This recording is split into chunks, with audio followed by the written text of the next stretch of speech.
you're producing. You know? Yeah.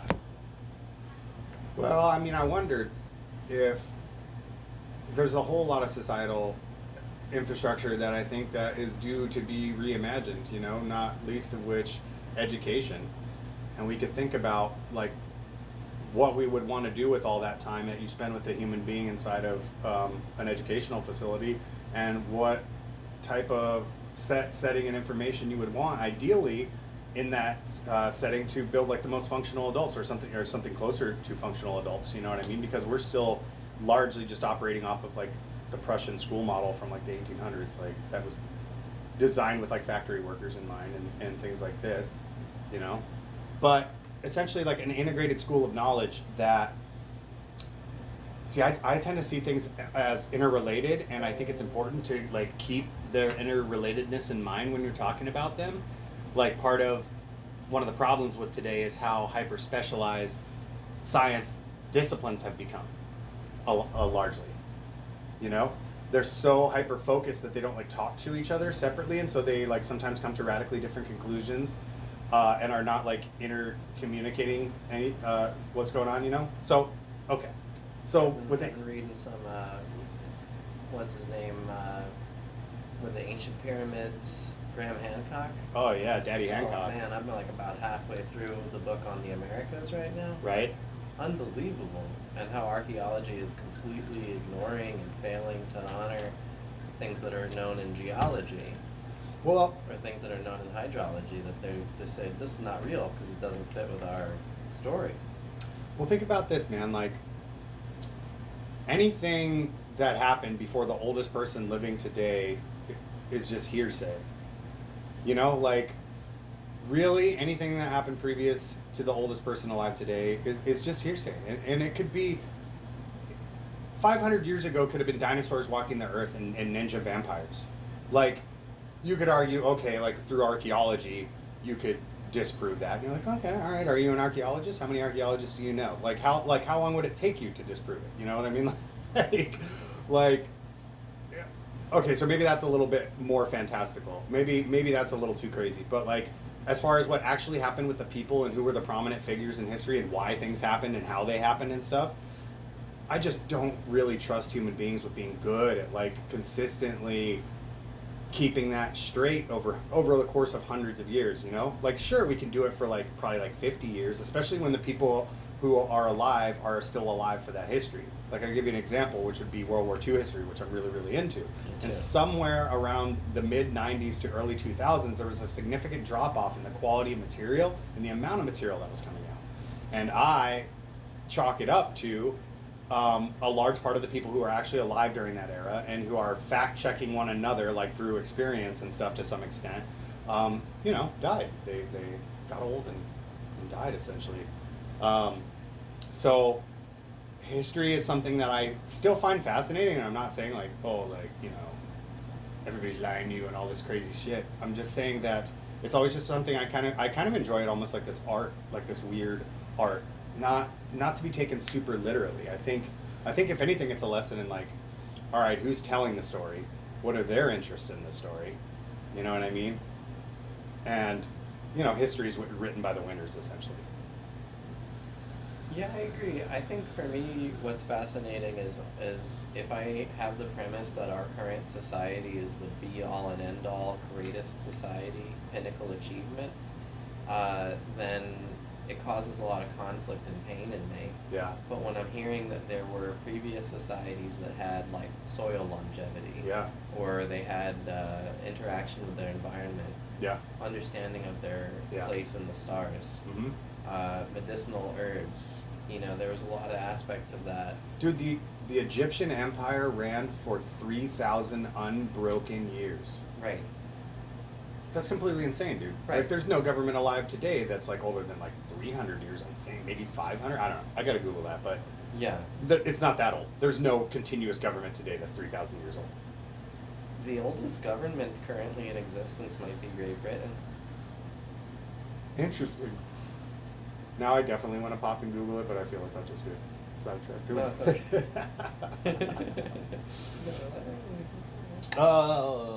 Somewhere I have a light. Yeah. I'm finally finding like real peace, and like really like, for me the biggest priority is this. Before my buddy Ty passed away from heroin, Yeah. he shared with me that he admired how I had the work, family, and self-cultivation balanced in a nice triangle, like an equilateral triangle.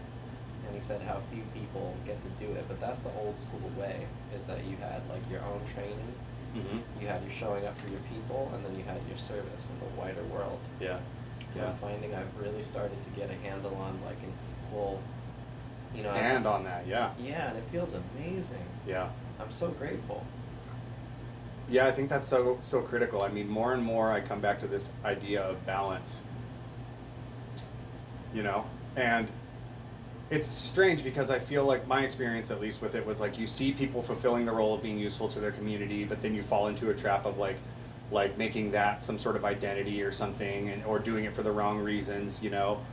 Or you get so caught up with trying to quote like taking care of yourself, you can get hedonistic about it, or like wrong-minded or wrong-aimed about it. But like there's this place to be had where it's like you can take care of yourself in all the ways you need to take care of yourself and maximize yourself for being like taken care of in that way, so that you're both a better tool to those around you, and then it enters that reciprocal relationship with what is around you, feeding you, and your like internally, and your internal arts feeding what is around you externally, you know? Yeah. It's really special because I think what, you know, back to that education thing that you were saying, I think they not only make us into good factory workers, but they make us into like almost, there's a religious or pseudo-religious freedom from sin by way of the martyrdom of work. And when you're like this overly booked worker, that you're somehow now virtuous. Oh yeah. Like it's yeah, no, I see what you're saying. Like value, like effort having a value just in and of itself. Are you familiar with the Nietzschean concept of master morality and slave morality? Yes, I am. Okay, so this speaks to that just a little bit, right? Where it's like, oh man, and I really wrestle with them, honestly, because it's such an interesting concept. And if you don't know, like if you're just listening, slave morality is basically like, it's put forth by Friedrich Nietzsche, and he basically analogs it to the Judeo-Christian religions, both Judaism and Christianity, and attributes it to like, most negatively in the modern sense, to people who like have a sense of entitlement through like think that basically victimhood is a virtue, like just through act of having power expressed upon you, there is virtue in that. Okay, and I think I think that does have its merits. And then master morality is like old, like animal morality, basically, like might makes right. I take your shit. Like there is no virtue in being weak. There is no virtue in being oppressed. There, like, take what you want, or there is nothing. Like, you know, it's like a base more. Well, I don't know which one's more base, but it seems more base to me. But yeah, it's those concepts. And so it's like, I get the slave morality in context with the universe, because there is no relationship to have with the universe but to be impressed upon by it, like to like just make peace with it. But there comes into question with me your relationship with other human beings. What the best type of morality to have is betwixt human beings, right? If there is merit to what, and I don't like that term slave morality.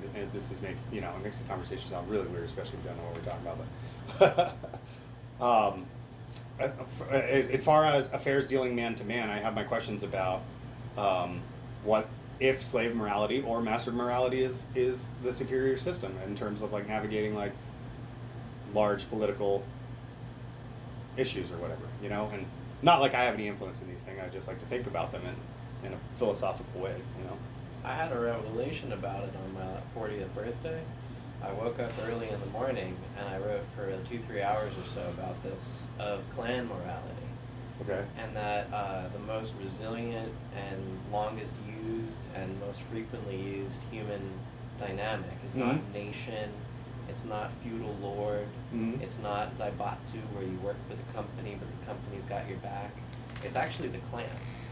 And I think our seeking for the benefits and the goodness and the feeling of the clan gets us looped into like self-sacrifice for other entities, such as corporations or governments, Yeah. when indeed they don't possess the same reciprocity that the clan did. Well, I mean, one of the themes that recurs to me is that essentially you are a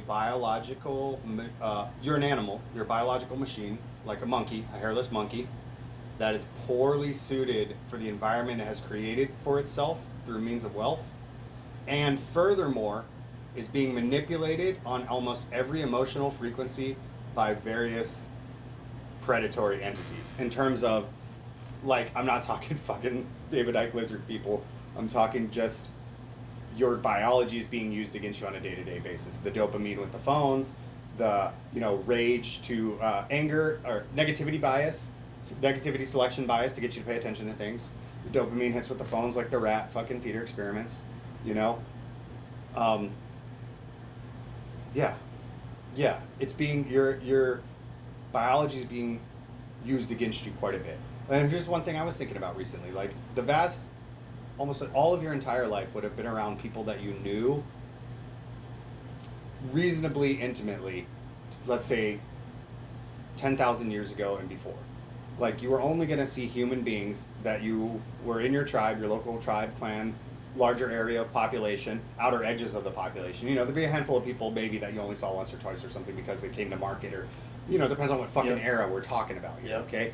But the point I'm trying to make is that largely today you go out into the world, and through your device and through your workplace and through this stuff, depending on what your profession is, you largely, especially through the phones, if not only through those, you're coming into contact with thousands of strangers every day. And your brain only has this tribe architecture that, like, it puts everything in this box. Like, are these people good, or like enemy or friend? Is this good information or bad? Is this like the nuance? When nuance is would be required to navigate an information environment of that depth, I have a bit of a corollary theory regarding that, is that when you as an individual in this modern day possess a thriving clan, in as much as one can have one these days, you become much more resilient to the vicissitudes of the mass consciousness and of, like, having that saturation that you're talking about. Well, because I think that mass consciousness is fulfilling a lot of those instincts, right? We want the need to get met. We have a need. And so we're looking, and you might derive, like, from being a Hitler youth, you might derive a tremendous sense of family. Well, like the sense of belonging, of tribal belonging and acceptance, and of not being ostracized by the group, and of, like, just like, we're not inherently, like, our programming, we have so much biological programming that is not logical. What it is self-serving. You know what I mean? And you just, self-serving in a very immediate, purely biological sense is what I mean. And so to be really, we're like partially, like, small sliver conscious.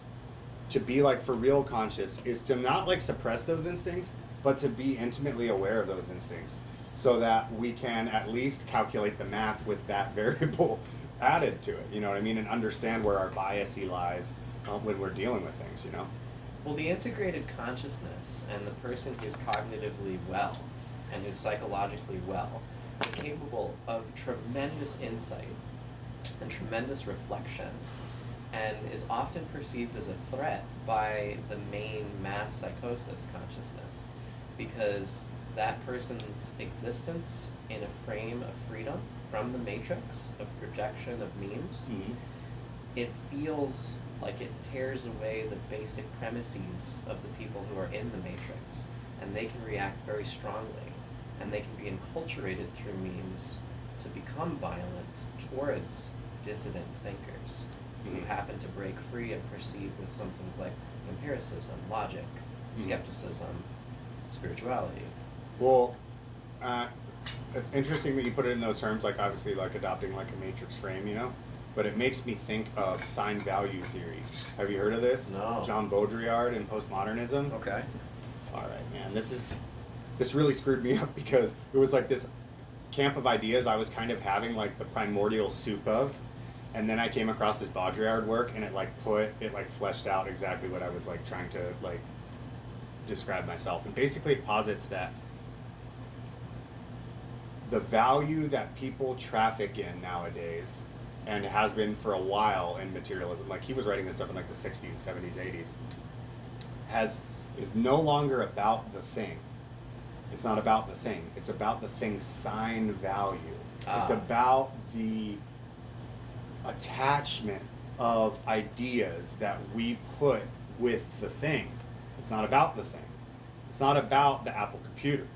It's about the attachment of logos, of ideas and logos and feelings that you get attached with that branding. You know what I'm saying? Yeah. So, and this is so like an example of this too is like expensive clothing brands that are just like super simple, like Yeezys. Why are they $500? It's not $500 worth of material. $500 worth of sign value is what it is. Why is an original piece of art worth, X amount? And that's a good example like for sign value. But I'm just saying we're trafficking often in perceived values on things, and in this actually is in a very literal sense, which I was also thinking about this, right? Shorting on the stock and betting on overing on the stock, right? It requires in essence, a non-Buddhist way of seeing life, because you have to be engaged in actively betting on the future or the past. See what I'm saying? I do. And then there's people who they feel that it behooves them to shape that future through things like the World Economic Forum, right? To create an outcome globally of how things happen, of what ideas are believed in, or communists who pretty much do the same cult-based thing. Sure, but I do see it like, people can try, people's motives can come out, and it can be exposed that, like let's say the WEF is trying to do this thing, but like even the things that we think have a lot of power are still stupid hairless monkeys like us that are trying to institute their will on the world, and the world has other things to say sometimes about your will, no matter how much you think you planned for it, I feel like it would be valuable to attack the legitimacy of those systems, because they're illegitimate. Like Trudeau is an illegitimate leader. Well, they're doing it for everybody right now, and have been for the past few years, attacking their own legitimacy by destroying it. By destroying, if you're applying any type of critical reasoning to mainstream information, it's clear that it contradicts itself, and has it's complete noise. There's no signal in it whatsoever. But people believe this stuff. I've had a lady tell me that, what was his name, Kyle Rittenhouse, was a racist that shot these black kids. Right. And I looked it up, and he shot these white Jewish guys. Right. Which are distinctly not black kids. Sure. Yeah, no. This is promulgated. This is believed as a tenet. I mean, this is like communist Soviet level. Well, it just depends on. I just think that people are at different stages of the game with it. But how it goes to me, if I'm looking at it through a true ethics principle perspective, is that there's only so many times you can lie, and then past terminal velocity before enough people will get enough of a bad taste about the information they're being given to where your credibility might as well not matter.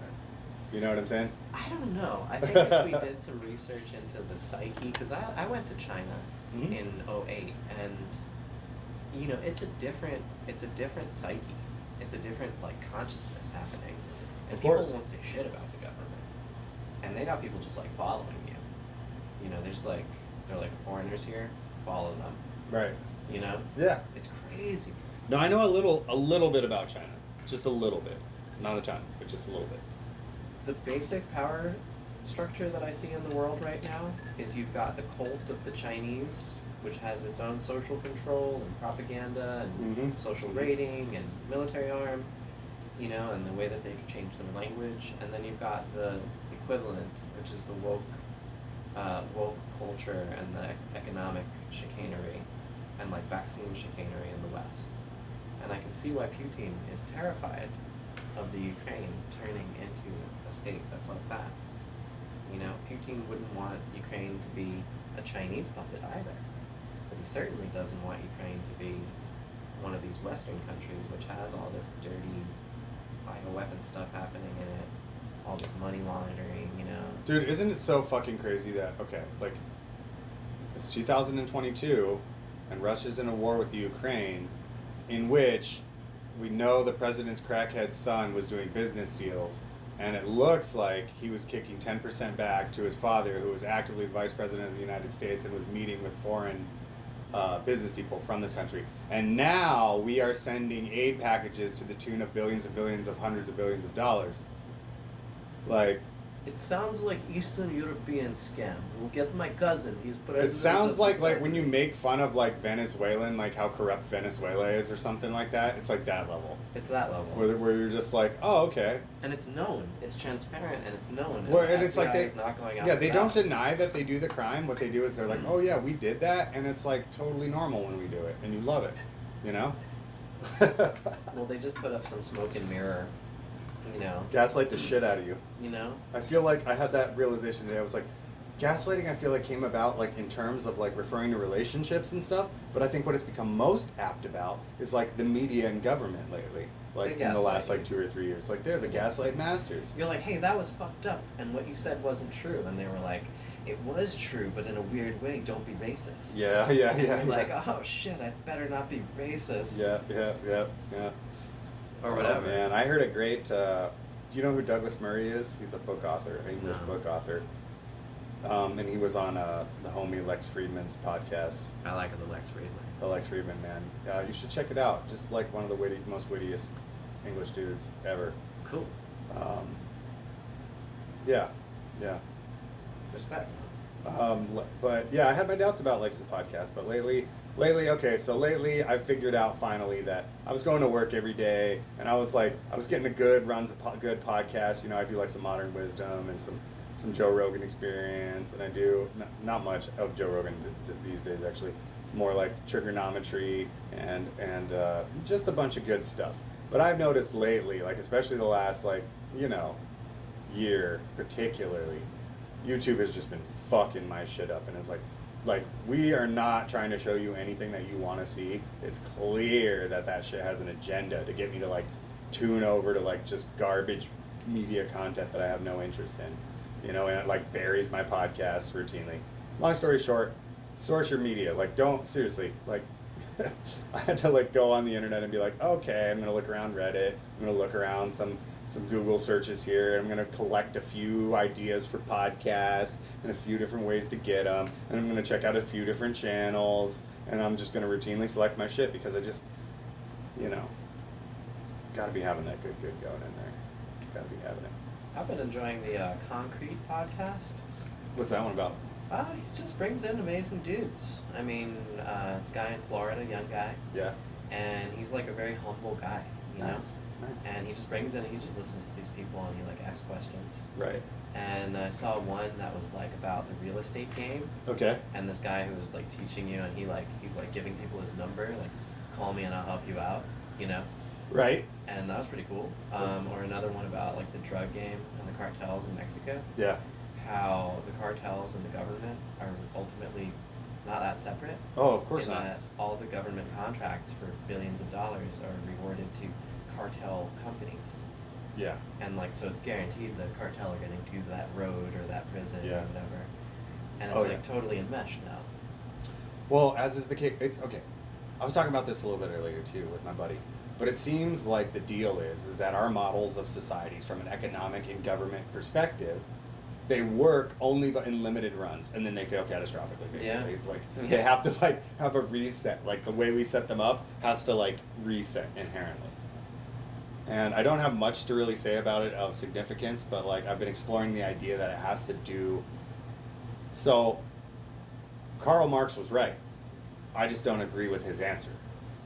And to me, there is an issue maybe with how we fundamentally value property and wealth and the creation of it and all that type of stuff. But his answer is just absolutely piss poor and idiotic, in my estimation. I agree with his summation of the problem. And I think that it's becoming paramount that we look at it, because a big part of what we've been facing has been capture by money due to capital incentivized medicine, science, freaking all kinds of stuff. It's a dark moment right now. You know? Well, but I think that what was once necessary as sort of an arms race brought about by warring with one another, we centralized as people and as nations and as units and stuff. But now it's become obvious that like I feel we've created the technology where we can move out of centralization towards more decentralized institutions and ways of life that have the strengths of the interconnectedness of the large networks without the problems that we're seeing with centralization of power and whatnot. My hashtag right now is states' rights. That's what I'm talking about. And Well, I think I've been I'm thinking a talking lot about decentralized this. banking, decentralized learning, decentralized money, decentralized. That brings up another idea that I wanted to broach to you. I'd like to create a cryptocurrency that's tethered to one of the main cryptocurrencies, but what its purpose is to provide like liberty and resilience against like tyranny. So the idea being that the larger we grow this cryptocurrency, and the more like say gold specie that we have in banks to represent its wealth. I would just turn you over. I could just turn you on to some of the crypto stuff because you would. That already probably exists. I don't have the technical knowledge to do it. Something close to what you want probably exists, and if it doesn't, looking into what close to it that exists would give you a good idea where to go next. I think that would give us a lot of resilience. It would also, it's like we're basically, if dollar values are going down super steeply in terms of being able to buy food or gas or shelter with the dollar as its value, as it's being devalued, it would be good hedge to have something else. And also as like they shut down the truckers' bank accounts for the protest truckers in Canada, Right. so that they couldn't buy food, they couldn't buy gas, they couldn't heat their homes or pay for their shelters for their family, right? Did you see that? Semi-related, just made me think of this. I think it's as of October or December, Starbucks, at least some of the Starbucks locations will no longer be accepting cash at all in any form. Getting rid of the cash economy is one of the major ways. Oh yeah, it's happening, buddy. When they have it fully everything, then they're going to be able to, like, you're going to see market of choice, like a big supermarket here in town goes no cash. Yep. Oh yeah, it'll probably be Safeway, dude. Like it'll just happen like a wave of dominoes, and there'll be nothing that like it's just gonna be like they'll just make it make more sense on the back end. Like hey, you make like 0.03 more cents every $100 that you process through us or something if you do it this way. And they'll be like okay, like. Yeah, man. Well, I think I might move to Florida. Florida, dude, yeah, if anything where Daddy goes down. DeSantis is just rocking the town. I would like to become a vassal of DeSantis. I would Dude, like to be like just a a hot disciple. devoto. You're just I'd be gonna like- follow him around. I'd be like DeSantis. Well, I'd ask him for like a minor posting, and see what do I have to do to get a minor posting. Yeah. And I just mean, hold it down because they got their own militias, they got their own National Guard, they got their own police. They do the is rule this of what law. the shaved head and the pit vipers have been all about? The pit viper? It's all about Florida, baby. Okay, yeah, because I'm just saying now what you need, dude, what you really, really need is some linen shirts. Oh, I got like linen some white. shirts. I need some short linen, like. Oh, you want the Guayabara? Yeah, that's what I'm talking about, Daddy. Listen. With we'll the go on a wife trip. beater and maybe a long chain, preferably. Gotta in there, have a you know? chain. Yeah. Gotta yeah, have a chain. Yeah. I don't let the chain touch the chest because there's so much hair.